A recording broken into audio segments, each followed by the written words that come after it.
মুভিটি শুরু হয় 1976 সালে ইন্দোনেশিয়ার একটা ছোট্ট এবং শান্ত গ্রাম দেখানোর মাধ্যমে, যেখানে সেমারাং এলাকার জারুগাং বাজারের পাশেই কিছু শিশু মাঠের দিকে খেলতে যায়। তারা শুকনো খড় দিয়ে একটা বল বানিয়ে মাঠের দিকে যেতে শুরু করে। সেই শিশুদের মধ্যে একজনের নাম আবদি। খেলতে যাওয়ার আগেই তার বাবা তাকে কড়া ভাষায় সাবধান করে দেন, অন্ধকার হওয়ার আগেই বাড়ি ফিরে আসতে হবে। কিন্তু খেলায় এতটাই মগ্ন হয়ে পড়ে যে তারা সময়ের কথা ভুলে যায়। ধীরে ধীরে সন্ধ্যা হতে শুরু করে। একে একে সব শিশু বাড়ি ফিরে যায়, কিন্তু আবদি ও তার বন্ধু ত্রিস তখনও খেলতে যায়। খেলতে খেলতে তাদের বলটি হঠাৎ করে ফসলের ভেতরে দূরে পড়ে যায়। আবদি বুদ্ধিমানের মতো বলে, কাল এসে বল নিয়ে নেব, এখন অন্ধকার হয়ে যাচ্ছে। কিন্তু ত্রিস কোনোভাবেই বল ছেড়ে যেতে রাজি হয় না। বাধ্য হয়ে আবদি ও তার সঙ্গে মাঠের ভেতরে যায়। বল খুঁজতে খুঁজতে রাত হয়ে যায়। চারিদিকে অন্ধকার নেমে আসে, কিন্তু বল কোথাও পাওয়া যায় না। আবদি এবার ভয় পেতে শুরু করে, তাই আবদি এবার ফিরে যাওয়ার কথা বলে, কিন্তু ত্রিস তবুও তার কথা শোনে না। তখনই তারা হঠাৎ করে অনুভব করে যে ফসলের মাঝখানে কেউ একজন উপস্থিত আছে। তারা একটা অদ্ভুত মেয়েকে দেখতে পায়। সেই মেয়েটিকে একটা ভয়ানক ছায়ার মতো লাগছিল। আর অবাক করার বিষয় হলো, তার হাতে ত্রিসের সেই বলটি ছিল, কিন্তু তাকে দেখেও ত্রিসের ওপর কোনো প্রভাব পড়ে না। উল্টো সে ধীরে ধীরে তার দিকে আকৃষ্ট হয়ে এগিয়ে যেতে থাকে। আবদি তাকে আটকানোর আপ্রাণ চেষ্টা করে, কিন্তু ত্রিস তার কথা না শুনেই ফসলের আড়ালে কোথাও হারিয়ে যায়। তখনই আবদির চোখের সামনে সেই ভয়ানক দৃশ্যটি ঘটে, যা দেখে তার আত্মা পর্যন্ত কেঁপে ওঠে। সেই রহস্যময় মেয়েটি একটা বড় পাথর তুলে ত্রিসের মাথায় ক্রমাগত আঘাত করতে থাকে।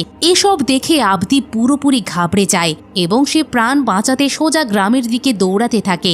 সেই গ্রামবাসীও ত্রিসের বাবাকে সাথে নিয়ে আবারও মাঠের দিকে যায়, কিন্তু সেখানে গিয়ে তারা কোথাও ত্রিসের লাশ পায় না। তবে সেখানে প্রচুর রক্ত পড়েছিল। তখনই কিছু গ্রামবাসীর নজর নদীর দিকে যায়, যেখানে তারা অদ্ভুত কিছু দেখতে পায়। প্রথমে কেউই বুঝতে পারে না সেখানে কি হচ্ছে, কিন্তু সবাই যখন কাছে গিয়ে দেখে, তখন দেখে নদীর মাঝখানে একটা পাথরের উপরে ত্রিসের পচা গলা লাশ পড়ে আছে।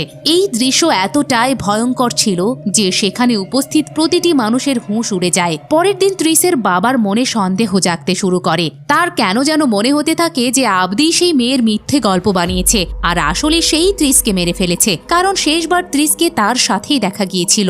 এরপর প্রচন্ড রেগে গিয়ে তিনি আবদিকে শাস্তি দেওয়ার কথা বলতে থাকেন, কিন্তু তখনই সেখানে মিস্টার সাবদো নামের একজনের এন্ট্রি হয়। তিনি আবদির কথার উপর পুরো ভরসা করতেন। তিনি নিশ্চিত ছিলেন যে আবদি মিথ্যে বলছে না। মিস্টার সাবদো সবাইকে শান্ত করে বলেন, ত্রিসকে কোনো মানুষ নয়, বরং সুমালা মেরেছে।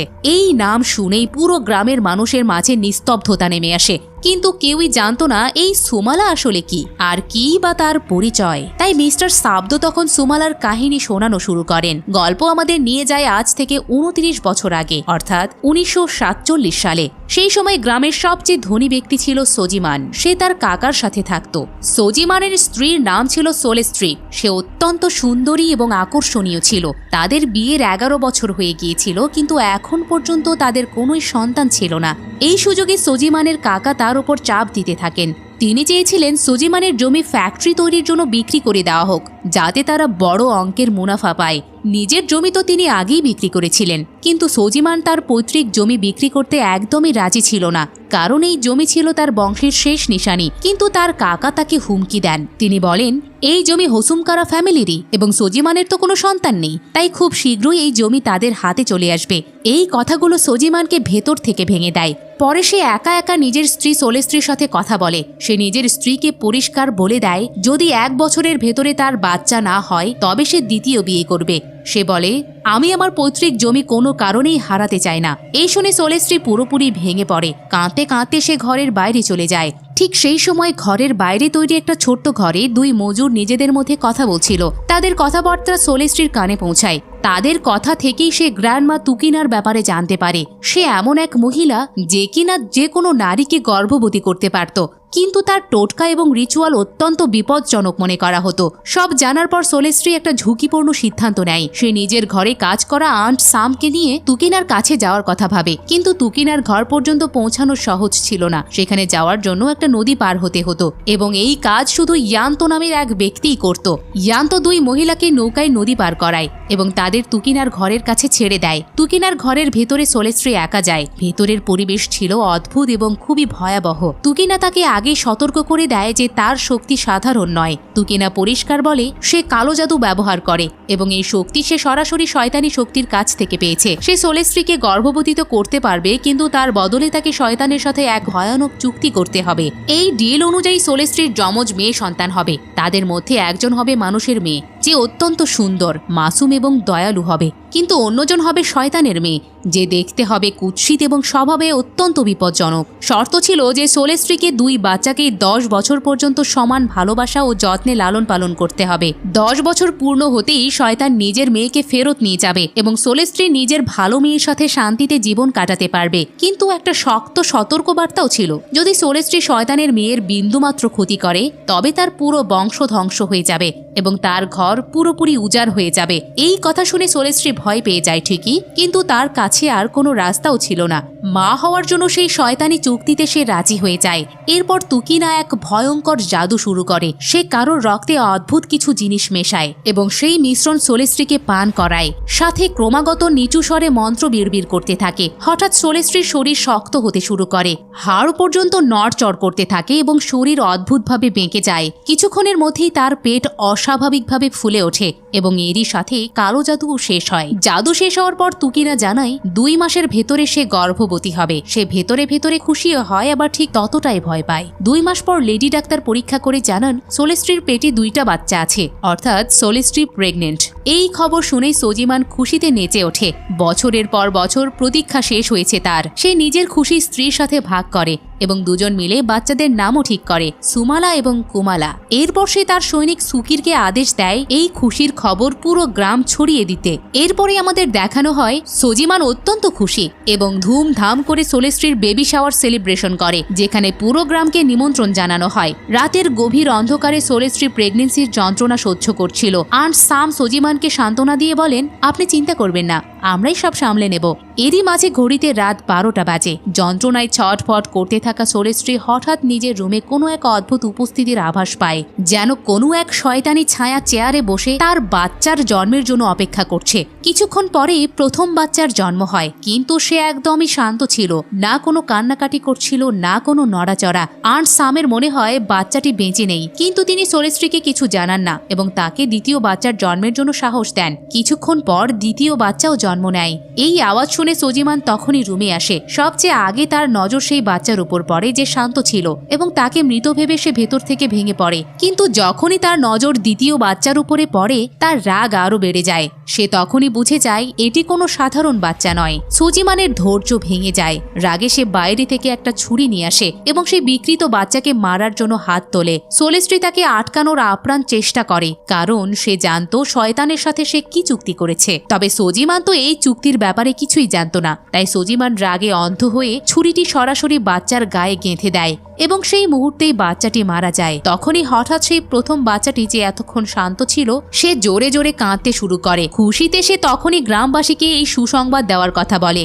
এরপর কাহিনী 3 বছর এগিয়ে যায়, অর্থাৎ 1950 সাল। যে বাচ্চাটি বেঁচে ছিল তার নাম রাখা হয় কুমালা, কিন্তু সে জন্ম থেকে বাঁ দিক থেকে বিকলাঙ্গ ছিল। 3 বছর হওয়া সত্ত্বেও সে ঠিকমতো কথা বলতে পারত না এবং নিজের পায়ে হাঁটতেও পারত না। এরপর 2 বছর পরের দৃশ্য দেখি। কুমালা উঠানে সাইকেল নিয়ে খেলছিল। তখনই সোলেস্ট্রি তাকে খেলতে বারণ করে, কিন্তু হঠাৎ কুমালা রাগে তার উপর চিৎকার করতে থাকে। এসব সোজিমান নিজের চোখে দেখছিল। সে রাগে সরাসরি নিজের রুমে চলে যায় এবং নিজের মাথা বারবার বিছানায় আছড়াতে থাকে। এটি দেখে সোজিমান তখনই সুখিরকে ডাকে। সুখির এসে কুমালাকে দড়ি দিয়ে বাঁধতে শুরু করে। সোলেস্ট্রি বারবার সোজিমানকে আটকায়, কিন্তু সোজিমান তার একটা কথাও শোনে না। সে কুমালাকে টেনে নিয়ে এক অন্ধকার জায়গায় বেঁধে বন্ধ করে দেয়। কাহিনী এগিয়ে যায় 1955 সালে। হঠাৎ কুমালা ঘর থেকে গায়েব হয়ে যায়। তাকে কোথাও না দেখে বাড়ির লোক ঘাবড়ে যায় এবং সবাই খুঁজতে থাকে, কিন্তু কুমালা কোনোভাবে বেরিয়ে বাজারে পৌঁছে যায়। সেখানে কিছু বাচ্চা বল খেলছিল। যখনই তাদের নজর কুমালার উপরে পড়ে,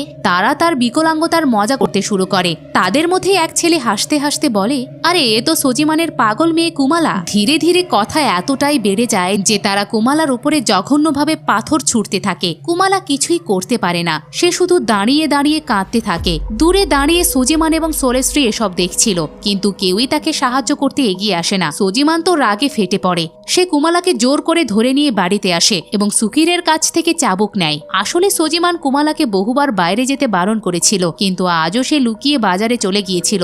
আন্টি সাম, যিনি কুমালাকে সত্যিই খুব ভালোবাসতেন, তিনি বারবার সজিমানের কাছে কাকুতি মিনতি করেন, ওকে মারবেন না, ও বাচ্চা। সোলেস্ট্রিও তাকে আটকানোর চেষ্টা করে, কিন্তু সজিমান কারোরই কথা শোনে না। কিছুক্ষণ পর আন্ট সাম তার ক্ষতে ওষুধ লাগাতে থাকে এবং কুমালা শুধু ফুঁপিয়ে ফুঁপিয়ে কাঁদতে থাকে। বেচারি তো এটাও বুঝতে পারে না যে তার ভুল আসলে কি ছিল। তাকে শান্ত করার জন্য আন্ট সাম তাকে পিয়ানো বাজাতে বলেন। তারপর তিনি তাকে একটা পুতুল দেন, যা তিনি নিজে হাতে কুমালার জন্য বানিয়েছিলেন। আসলে সেই পুতুলটি ছিল কুমালার অষ্টম জন্মদিনের উপহার। পুতুলটি দেখেই সম্ভবত প্রথমবার কুমালার মুখে মন থেকে হাসি আসে। সেই রাতে কুমালা নিজের পুতুলটিকে বুকে জড়িয়ে শুয়েছিল। তখনই তার আলমারির দিক থেকে হালকা চলাফেরার আওয়াজ আসতে শুরু করে, আর একটু পরেই কিছু একটা নিচু স্বরে তাকে বারবার ডাকতে থাকে। তখনই সে সেখানে একটা মেয়েকে দেখতে পায়, যে কিনা তার যমজ বোন সুমালা। সুমালা তাকে বলে সে তার যমজ বোন, যাকে জন্মের পরে সজিমান মেরে ফেলেছিল। সে এটাও বলে যে তাকে শুধু এ কারণে মেরে ফেলা হয়েছিল কারণ সে দেখতে সুন্দর ছিল না। শুরুতে কুমালা তার আত্মাকে দেখে ভয় পায়, কিন্তু সুমালা তার সাথে খুবই মায়া দিয়ে কথা বলে। সে তাকে ভরসা দেয় যে সে তার কোনো ক্ষতি করবে না, বরং সব সময় তাকে রক্ষা করবে, কারণ সে তার বোন এবং বোনেরা একে অপরের ক্ষতি কখনো করে না। এতটুকু বলে সুমালা এগিয়ে আসে এবং কুমালাকে জড়িয়ে ধরে। সম্ভবত প্রথমবারের মতো কুমালা কারোর আপনত্বের অনুভূতি পায়। পরের দিন রাতে সজিমান নিজের কাজ করছিল এবং অন্যদিকে কুমালা চুপচাপ বসে পিয়ানো বাজাচ্ছিল, কিন্তু কেন জানি না সেই আওয়াজ সজিমানকে অকারণে বিরক্ত করতে থাকে। সে দ্রুত সেখানে যায় এবং কিছু না ভেবেই কুমালাকে সজোরে একটা থাপ্পড় দেয়। সোলেস্ট্রি সবকিছুই দেখছিল, কিন্তু নিজের স্বামীর বিরুদ্ধে একটা শব্দও সে বলে না। এমনকি সে নিজেও নিজের মেয়েকে সামলাতে আসে না, শুধু আন্ট সামকে ডাক দেয়। কোথাও না কোথাও সে একজন মায়ের কর্তব্য পালন করতে ব্যর্থ, সেটা প্রমাণিত হয়। আন্ট সাম কুমালাকে বুঝিয়ে শান্ত করেন, কিন্তু কুমালা গভীর ভাবনায় ডুবে যায় এবং ধীরে ধীরে সজিমানের রুমের দিকে এগিয়ে যায়। তখনই কুমালার ডিসএবিলিটি হঠাৎ করে গায়েব হয়ে যেতে শুরু করে। সে হঠাৎ করে সোজা হয়ে দাঁড়িয়ে যায়। সজিমান এসব দেখে স্তম্ভিত হয়ে যায়। সে কিছুই বুঝে ওঠার আগেই কুমালা পাশে পড়ে থাকা একটা পেন তোলে এবং সরাসরি সজিমানের হাতে গেঁথে দেয়। সজিমান যন্ত্রণায় চিৎকার করে ওঠে, কিন্তু আসল সত্য ছিল অন্য কিছু। এই হামলাটা কুমালা নিজের ইচ্ছায় করেনি, এই সব কিছুই কুমালা তাকে দিয়ে করাচ্ছিল। এই ঘটনার পর রাগে পাগল সজিমান কুমালাকে শাস্তি দেওয়ার জন্য মাঠে নিয়ে যায় এবং একটা ক্রসে বেঁধে কড়া রোদে ঝুলিয়ে দেয়। কুমালা নিজের মা সোলেস্ট্রির কাছে সাহায্যের আকুতি জানায়, কিন্তু সোলেস্ট্রি কিছু না বলে চুপচাপ সেখান থেকে চলে যায়। নিজের মায়ের এই উদাসীনতায় কুমালার মনের রাগ এবং ঘৃণা আরো গভীর হয়ে ওঠে। সেই রাতে যখন সোলেস্ট্রি, সজিমান এবং কুমালা একসাথে বসে খাচ্ছিল, তখনই হঠাৎ কুমালা পুরোপুরি পজেসড হয়ে যায়। কুমালা অদ্ভুত অদ্ভুত কাণ্ড করতে থাকে, ডাইনিং টেবিলের উপর চড়ে বসে এবং এক ডারাবনা হাসির সাথেই সেখানে সুসু করে দেয়। এটি দেখে সজিমানের মাথা খারাপ হয়ে যায়। সে তখনই সুখিরকে আদেশ দেয় কুমালাকে শাস্তি দেওয়ার জন্য, কিন্তু তখনই কুমালা হঠাৎ সুখিরের ওপরে হামলা করে দেয়। ঠিক সেই সময় সোলেস্ট্রির নজর কুমালার আয়নায় দেখা রিফ্লেকশনের উপরে পড়ে, যেখানে সে কুমালার সাথে সুমালার আত্মাকেও দেখতে পায়। এটি দেখে সোলেস্ট্রির পায়ের তলা থেকে মাটি সরে যায়। তখনই কুমালা বাইরে পালিয়ে যায়।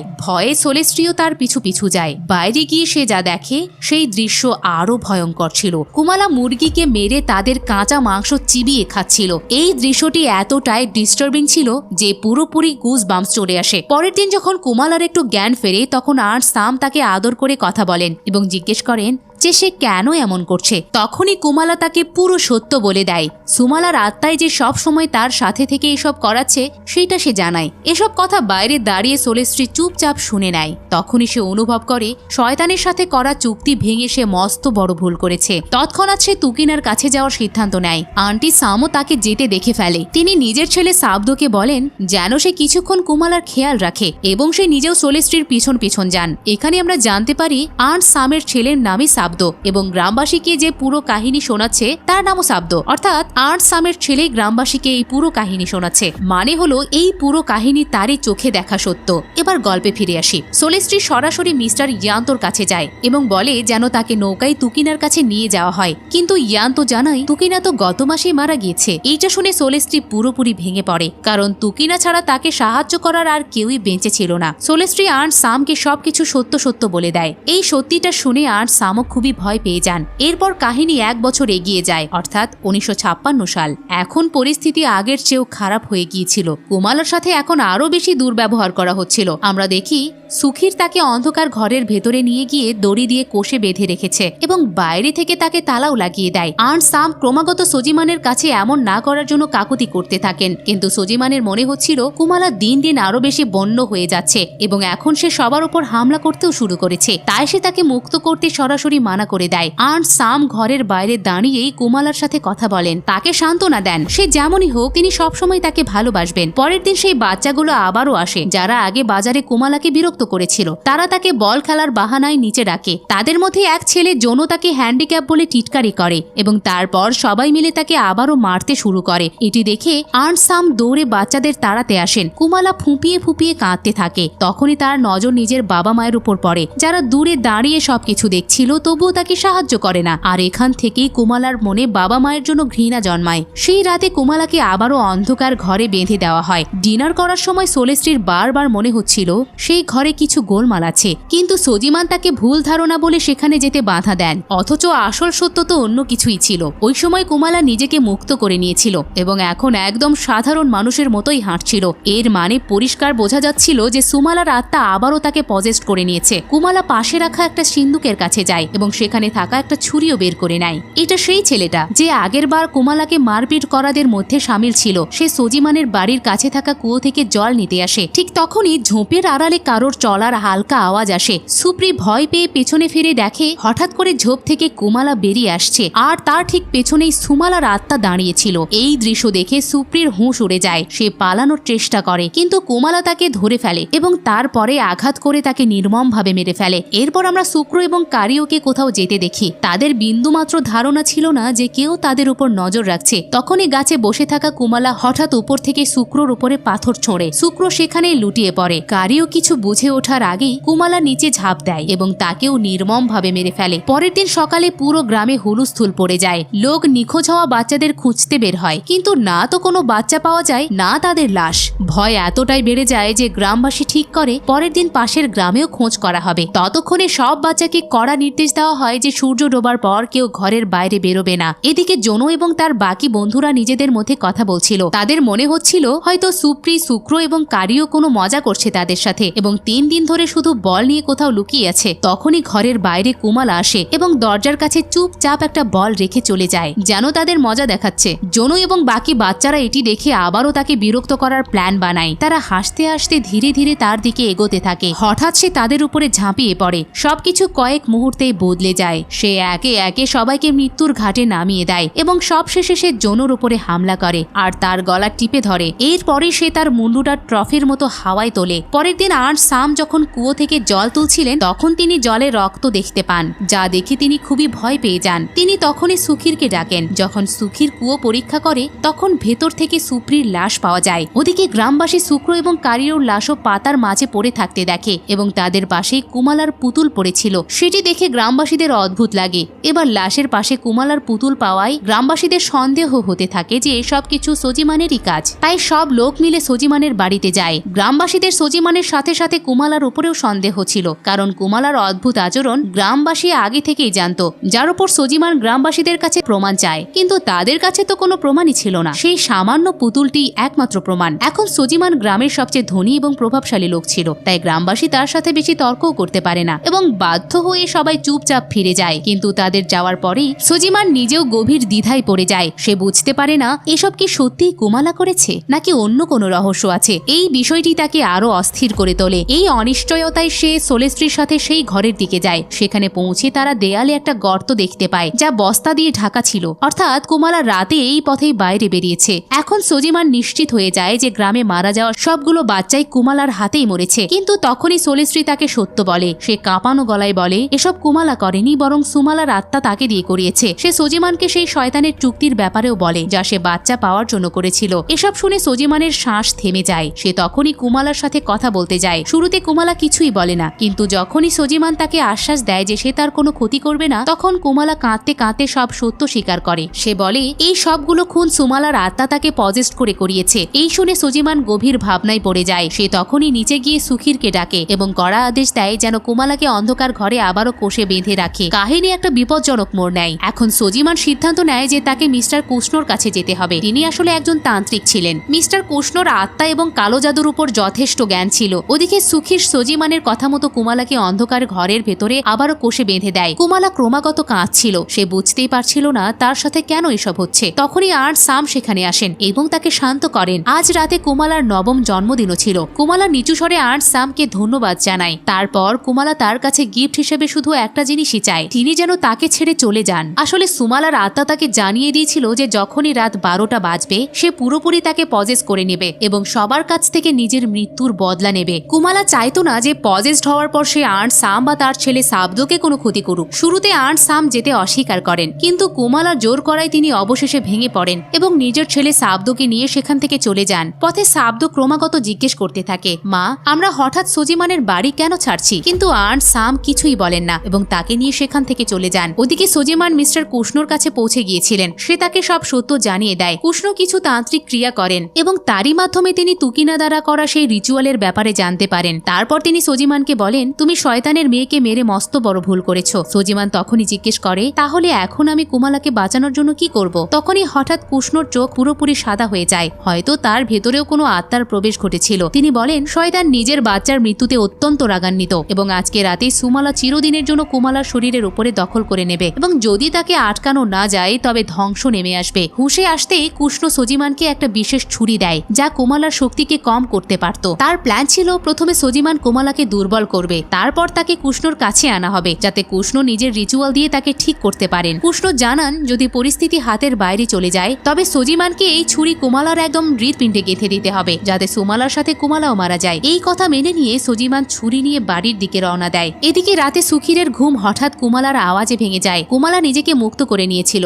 সে সুখীরের ঘরের বাইরে কাঁদার নাটক করছিল। যখনই সুখীর তাকে ধরার চেষ্টা করে কুমালা তার উপরে ছুরি দিয়ে হামলা করে দেয়। তবে সে কোনোভাবে বেঁচে যায়। নিজের প্রাণ বাঁচাতে সে সেখান থেকে পালাতে থাকে, কিন্তু কুমালা তখনই তার দিকে একটা ছুরি ছোড়ে যেটা কিনা তার বুক দিয়ে বাইরে বেরিয়ে যায়। এরপর সে নৃশংসভাবে তার গলা কেটে দেয়। এখন কাহিনীর পরবর্তী শিকার হতে চলেছিল সোলেস্ট্রি। সে নিজের রুমে গভীর ঘুমে ছিল। তখনই হঠাৎ তার কানে পিয়ানোর আওয়াজ আসে। ধীরে ধীরে সে পিয়ানোর আওয়াজ রুমের দিকে এগোয়। কুমালা পিয়ানো বাজাচ্ছিল এবং পরের মুহূর্তেই কুমালা ছুরি নিয়ে তার দিকে এগোতে শুরু করে। তখনই সোলেস্ট্রি আয়নায় দেখে এসব সুমালার আত্মা তাকে দিয়ে করাচ্ছে। সোলেস্ট্রি কাঁপতে কাঁপতে পেছনের দিকে হাঁটতে থাকে, কিন্তু তখনই সে সুখীরের ঝুলন্ত লাশের সাথে ধাক্কা খায়। ভয়ে সোলেস্ট্রি দৌড়ে একটা রুমে লুকোয় এবং দরজার সামনে একটা ভারী টেবিল সরিয়ে দেয় যাতে কুমালা ভেতরে আসতে না পারে। কিন্তু এইটা করা সত্ত্বেও কুমালা দরজা ভেঙে ভেতরে চলে আসে। সোলেস্ট্রি তাকে বোঝানোর চেষ্টা করে। সে বলে, আমি কখনো জেনে শুনে কিছু ভুল করিনি। পরিস্থিতি আমার হাতে ছিল না। আমি তোমাকেও বাঁচাতে চেয়েছিলাম, কিন্তু ভয়ের কারণে সোজিমানকে সত্য বলতে পারিনি। কিন্তু সুমালার উপর এসব কথার কোনো প্রভাব পড়ে না। তার হিসেবে সোলেস্ট্রি শুধু নিজের প্রাণ বাঁচানোর চেষ্টা করছিল। এবার সোলেস্ট্রি নিজের ভুল অনুভব করতে পারে। সে সুমালার কাছে নিজের শেষ ইচ্ছা চায়। সে তাকে যেন একবার কুমালার সাথে কথা বলার জন্য সুযোগ দেয়। সুমালা রাজি হয় এবং শরীরের কন্ট্রোল কুমালাকে দিয়ে দেয়। সোলেস্ট্রি কাঁদতে কাঁদতে কুমালার কাছে ক্ষমা চায়। সে বলে, আমি একজন ভালো মা হতে পারিনি। কুমালা নিজের মায়ের এই অবস্থা দেখে দুঃখী হয় এবং নিজের দিক থেকে সোলেস্ট্রিকে মাফ করে দেয়। কিন্তু সুমালা নিজের মাকে মাফ করার জন্য তৈরি ছিল না। নৃশংসভাবে সে তার মাকে মেরে ফেলে। কিছুক্ষণ পর সোজিমান বাড়ি পৌঁছায়। সিঁড়ির নিচে সে সুখীরের লাশ দেখে। যখনই সে উপরে যায় সে সোলেস্ট্রিরও লাশ দেখতে পায়। এসব দেখে সে পুরোপুরি ভেঙে পড়ে। সে অনুভব করে যে সুমালাকে মারা এবং কুমালার সাথে করা সব অত্যাচার তার ভুল ছিল। এখন সে যে কোনো উপায়ে এই ভুল শুধরে নিতে চায়। তখনই তার নজর রুমে রাখা চেয়ারের উপরে পড়ে। তার উপর কুমালা বসেছিল। পরের মুহূর্তেই সুমালা কুমালার মুখ খুলে তার শরীরে প্রবেশ করে। এখন সুমালা এবং কুমালা এক হয়ে গিয়েছিল। সে সুজিমানের দিকে এগোয় এবং তার উপর প্রাণঘাতী হামলা করে দেয়, যার ফলে সুজিমান জঘন্যতম ভাবে আহত হয়। কিন্তু কোনোভাবে সাহস করে সে ঘর থেকে পালিয়ে যায়। তারপর সুজিমান সরাসরি গ্রামের মাঝখানে পৌঁছায় এবং ইমার্জেন্সি ঢোল বাজিয়ে দেয়। ঢোলের আওয়াজ শুনতেই পুরো গ্রামে হুড়োহুড়ি পড়ে যায়। লোক দৌড়ে জড়ো হয়। তখন সুজিমান সবাইকে জানায় সুখীর এবং সোলেস্ট্রি দুজনেই নৃশংসভাবে হত্যা হয়েছে। এই কথা শুনে গ্রামবাসী আতঙ্কিত হয়ে যায়। এরপর সুজিমানের সাথে তার বাড়ি পৌঁছায়। সোলেস্ট্রি এবং সুখীরের লাশ পড়েছিল, কিন্তু কুমালা সেখানে উপস্থিত ছিল না। সুজিমান গ্রামবাসীদের বলে, কোনোভাবেই কুমালাকে জ্যান্ত খুঁজতে হবে। সেই সবগুলো খুন করেছে। সে এখন শয়তানের বশে আছে, তাই তাকে কৃষ্ণর কাছে নিয়ে যাওয়া খুবই জরুরি। কিন্তু গ্রামবাসীদের মাথায় খুনের নেশা চেপেছিল। তারা কুমালাকে মারার উদ্দেশ্যে তাকে খুঁজতে বেরিয়ে পড়ে। সুজিমান জানতো আসল দোষী কুমালা নয়, সুমালার আত্মা, কিন্তু কেউই তার কথা শোনেনি। বাধ্য হয়ে সুজিমান একটা বস্তা, কৃষ্ণর দেওয়া ছুরি এবং একটা দড়ি নিয়ে কুমালাকে খুঁজতে বেরিয়ে পড়ে। ঘরের কাছেই সে কুমালাকে এক মুহূর্তের জন্য দেখতে পায়, কিন্তু পরের মুহূর্তেই সে মাঠের দিকে পালিয়ে যায়। সজিমান তার পিছু নেয়। মাঠে পৌঁছে হঠাৎ সুমালা তার উপর হামলা করে দেয়। এইবার সজিমান পাশে পড়ে থাকা একটা পাথর তোলে এবং তার মাথায় জোরে আঘাত করে। আঘাত এতটাই ভয়ঙ্কর ছিল যে সুমালা সেখানেই বেহুশ হয়ে যায়। সজিমান বুঝতে পেরেছিল যে এখন পরিস্থিতি নিয়ন্ত্রণে নেই, তাই সে ছুরি তুলে কুমালাকে মারার সিদ্ধান্ত নেয়। কিন্তু সত্য জানার পর সে নিজের মেয়েকে মারার সাহস করতে পারে না। সে কুমালাকে বস্তার ভেতরে ভরে দেয় যাতে তাকে কৃষ্ণর কাছে নিয়ে যাওয়া যায়। এই সময় বস্তার ভেতরে সুমালার হুঁশ চলে আসে। সে সজিমানকে সবকিছুর জন্য দোষী সাব্যস্ত করে এবং পরের মুহূর্তেই সে বস্তা থেকে নিখোঁজ হয়ে যায়। সজিমান কিছু বুঝে ওঠার আগেই সুমালা তার উপরে হামলা করে দেয়। এইবার সজিমান পুরো সাহস করে কৃষ্ণর দেওয়া ছুরিটি তার হৃৎপিণ্ডে গেঁথে দেয়, যার ফলে সুমালার মৃত্যু হয়। কিন্তু আসল টুইস্ট তো এখনো বাকি ছিল। এবার সজিমানের মনে হয় যে এখন সবকিছু শান্ত হয়ে গেছে। সে ভাবে সুমালা নামের বিপদ চিরতরে মিটে গেছে। কিন্তু তখনই সুমালা হাসতে শুরু করে এবং সজিমানকে এক ভয়ঙ্কর সত্য জানায়। সে বলে, আমি কুমালার শরীরে আসায় তার শরীরের বদল ঘটে গিয়েছে। তার দাঁত এখন সুচালো হয়ে গিয়েছে, চোখ সাদা হয়ে গেছে এবং তার হৃৎপিণ্ড নিজের জায়গা বদলে নিয়েছে। আসলে তার হৃৎপিণ্ড বাম থেকে ডান হয়ে গিয়েছিল। এর মানে সজিমানের ছুরি হৃৎপিণ্ডে লাগেইনি এবং সুমালা বেঁচে গেল। এরপর সুমালা সব নিষ্ঠুরতার সীমা পার করে দেয়। দুটি কাঠের টুকরো তুলে নিয়ে তার চোখে গেঁথে দেয়, আর এর সাথেই সজিমান যন্ত্রণাদায়ক ভাবে মারা যায়। পরের দিন সকালে গ্রামবাসীরা মাঠে সজিমানের লাশ পায়। সেইভাবে ক্রসে লটকানো ছিল, যেমন সে কুমালাকে সাজা দেওয়ার জন্য ঝুলিয়েছিল। কিন্তু সুমালা এখানেই থেমে থাকেনি। যখন গ্রামবাসী কৃষ্ণর বাড়ি যায়, তারা সেখানে কৃষ্ণর লাশ টেবিলে পড়ে থাকতে দেখে। আসলে সুমালা কৃষ্ণকেও তার ছুরি দিয়ে মেরেছিল, অর্থাৎ এখন তার বদলা পূরণ হয়ে গিয়েছিল। এরপর কাহিনী আবারও বর্তমানে ফিরে আসে, যেখানে সাবদু নিজের কাহিনী শেষ করে। সে জানায়, তখন থেকেই মানা হয় সুমালা অর্থাৎ শয়তানের বাচ্চা এই গ্রামে ঘুরে বেড়ায়, তাই কোনো বাচ্চাকে রাতের সময় বাইরে বের হওয়ার অনুমতি দেওয়া হয় না। এবার সত্য জানার পর গ্রামবাসী নিজেদের ঘরের বাইরে সুমালার জন্য প্রসাদ উপহার রাখে, যাতে সে তাদের কোনো ক্ষতি না করে। কিন্তু ত্রিসের বাবা সত্য জানার পরেও এসব মানেনি, কারণ তার এখনো এইটাই মনে হচ্ছিল ত্রিসকে সুমালা নয় বরং আবদি মেরেছে। সুমালা তো শুধু একটা বানানো গল্প। এই সন্দেহে ত্রিসের বাবা বাইরে আসেন সত্য জানার জন্য, কিন্তু সামনের দৃশ্য দেখে তার শ্বাস থেমে যায়। তিনি একটা জায়গায় সুমালাকে দেখতে পান, যে কাউকে আরাম করে খাচ্ছিল। আর তারপরেই আমাদের জানানো হয় এই কাহিনী সত্য ঘটনার উপর ভিত্তি করেই তৈরি। আসল দুনিয়াতেও সেমারাং নামের এক গ্রাম আছে, যেখানে আজও মানা হয় সুমালার আত্মা গ্রামে ঘুরে বেড়ায়। এ কারণেই সেখানে অন্ধকার হওয়ার পর বাচ্চাদের বাইরে যেতে দেওয়া হয় না। এবং এর সাথেই এই মুভিটি এখানেই শেষ হয়।